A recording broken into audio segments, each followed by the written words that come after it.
Drama serial रहमत की अगली किस्त में हम देखेंगे कि परिशे दुल्हन बनकर स्टेज पर जा रही होती है जब इनाया जानबूझकर उसके दुपट्टे पर पाँव रख देती है, यहाँ तक कि उसका दुल्हन वाला दुपट्टा फट जाता है। ये सब कुछ इनाया जानबूझकर करती है और फिर जानबूझकर एक इशारा देती है कि जैसे उससे ये सब कुछ गलती से हुआ है। परिशे हैरत से इनाया को देखने लगती है, उसे इनाया पर बहुत गुस्सा आता है। रुमैसा भी वहीं मौजूद होती हैं। वो जानबूझकर तंज मारते हुए कहती हैं कि दुल्हन के जोड़े का दुपट्टा फट जाए तो ये बहुत बुरा शगुन होता है। वहीं वो जब स्टेज पर जाती है तो उसकी दादी बारी से कहती हैं कि बेटा हमेशा इसकी ढाल बनकर रहना, इसको कभी अकेला ना छोड़ना।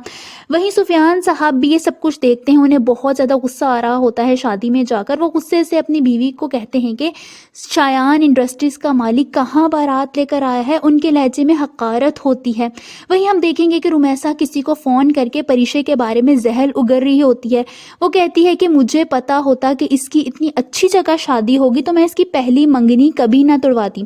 जब तक मैं परिशे की तलाक नहीं करवा लूँगी मैं सुकून से नहीं बैठूंगी। ये सारी बातें उनकी सास यानी कि आलम साहब की वालिदा सुन लेती हैं। रुमैसा जब फ़ोन बंद करके पीछे मुड़ती है तो उसकी सास खड़ी होती हैं। वो गुस्से से उसे कहती हैं कि मुझे नहीं पता था कि हमने आस्तीन में सांप पाले हुए हैं।